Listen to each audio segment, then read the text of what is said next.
Hey, ladies and gentlemen, Carmine Sabia here for Explain America.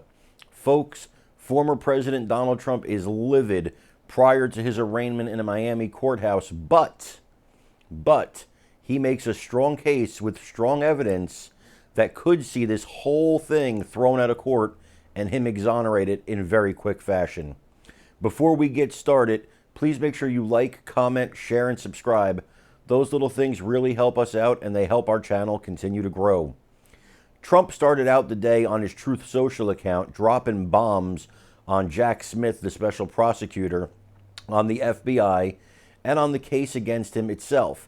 But there was one particular post on his Truth Social account that actually turned some heads. And what he talked about was that the grand jury had never seen the Presidential Records Act or been told about the Presidential Records Act, and they never heard about the Sox case. Now, a lot of you may be wondering what the Sox case is. I'll explain it to you. See, a former advisor to former President Bill Clinton named Sandy Berger, may he rest in peace, when he left the White House, he apparently took documents with him and stuffed the documents into his clothes. Now, by stuffing the documents into his clothes, and some people say into his socks, it was an attempt to shield those documents from the National Archives, to get them to President Clinton, we assume, and not have them go to the National Archives, to hide them. Precisely what President Trump is being accused of. Exactly what President Trump is being accused of. So, what happened to the late Sandy Berger? Well, in 2005, after they finally got their investigation done and finally got around to charging him, Berger copped a plea deal. And in the plea deal, he was fined $50,000, which to a man like him is like fining a regular person $5, right? Not much of a fine, not much of a punishment. Not a major deal was made about it.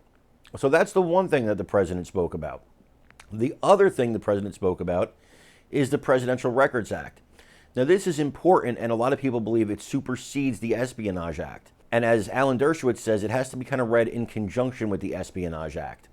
Now, the Presidential Records Act says that the president has the sole authority at his whim, at his discretion, to declassify information. With the snap of his fingers, he can declassify information. So who is Jack Smith to say all that stuff wasn't declassified by him? Some people would argue, some constitutional scholars, would say that the second he took it out of the White House and brought it back to his home, it was declassified in that moment. These are the obstacles, the major, massive obstacles that Jack Smith is going to have to overcome. And he's going to have to overcome it in front of a Trump-appointed judge who has ruled in Trump's favor quite a bit. If she can kick this whole case out of court, that's a possibility. Overseeing her is the 11th Circuit.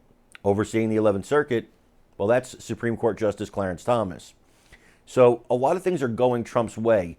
No matter what you hear on the news, he's really got a strong chance to beat this thing.